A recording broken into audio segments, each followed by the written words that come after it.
A tale of a cursed king, an invasion from neighboring Thailand, and a once great city devoured by the jungle. Legend has it that when the last great king of Cambodia died, the gods were so angry at him for all the suffering he had caused his people that they cursed him and his empire to be swallowed whole by the forest.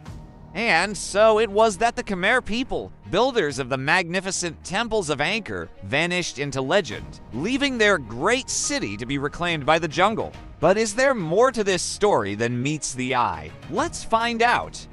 This is the first episode in our series where we explore some of the greatest lost civilizations of our past.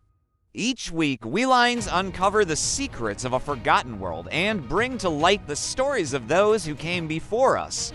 So if you love history and archaeology, then don't forget to subscribe so you never miss an exciting episode.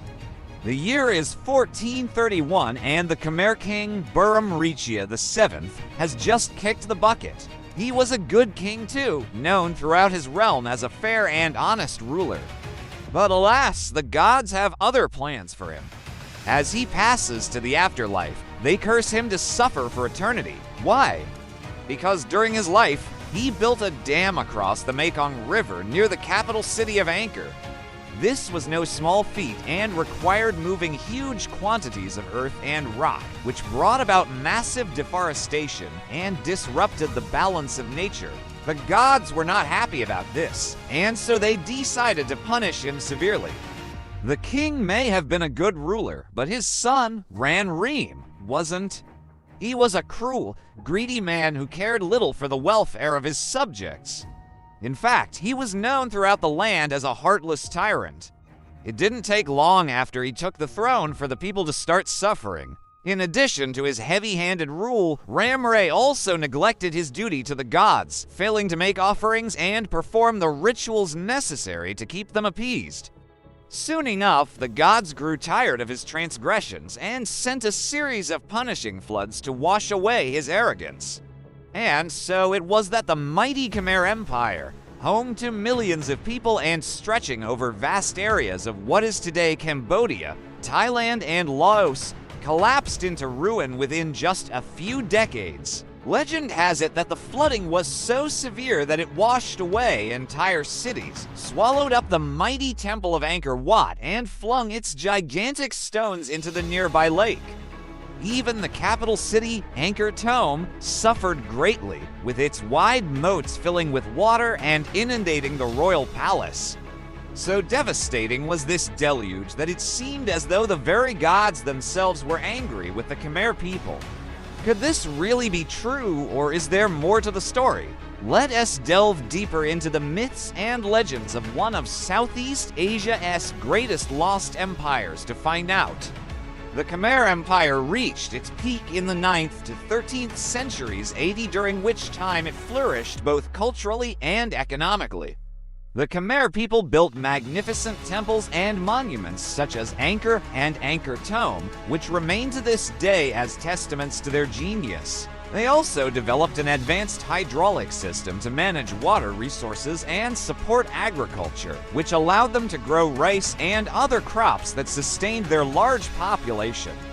Their economy was based mainly on agriculture, but they also had skilled artisans who produced exquisite works of art and crafts that were traded throughout Southeast Asia. However, the empire's prosperity did not last forever. In the late 13th century, the Khmer began to face a number of environmental challenges that would eventually lead to their downfall. The first challenge was climate change. Between the 13th and 15th centuries, the region experienced a shift in monsoon patterns, leading to more droughts and floods.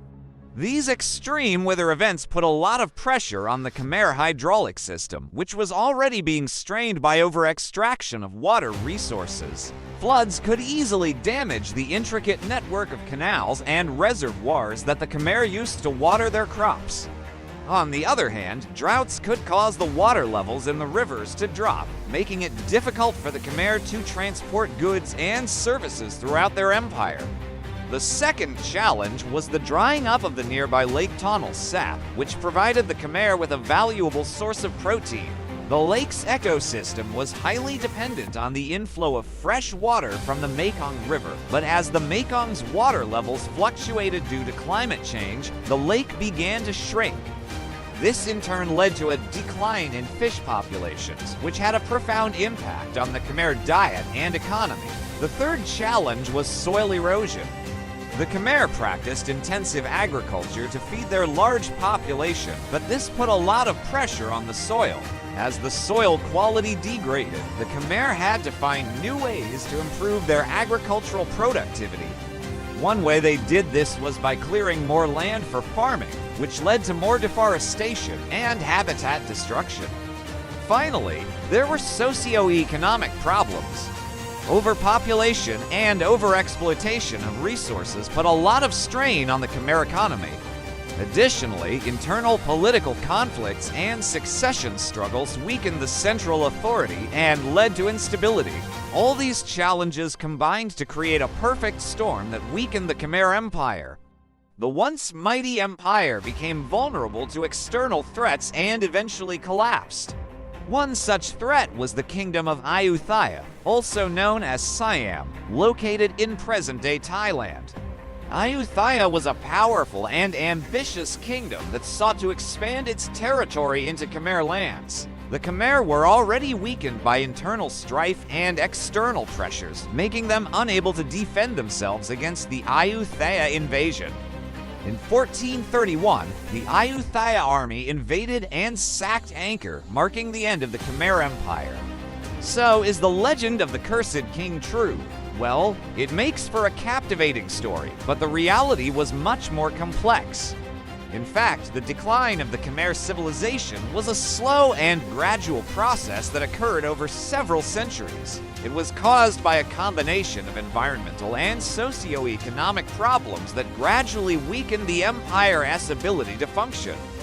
Climate change, over-extraction of water resources, soil erosion, deforestation and habitat destruction, overpopulation, overexploitation of resources, internal political conflicts, and external threats all played a role in the Khmer's downfall. The legend of the Cursed King serves as a reminder of the importance of living in harmony with nature. By neglecting their duty to the gods and disrupting the balance of nature, the Khmer rulers brought about their own downfall. However, it's important to remember that the Khmer were not the only ones to blame. Climate change and other environmental factors were also significant contributors to their demise. That being said, the legend also highlights the resilience of the Khmer people.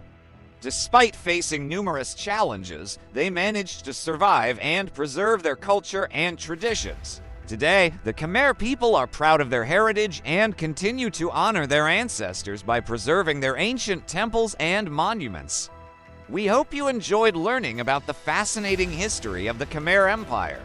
If you want to learn more about ancient civilizations, then be sure to check out our other videos. And don't forget to subscribe for more exciting episodes of Lost Civilizations. Thanks for watching.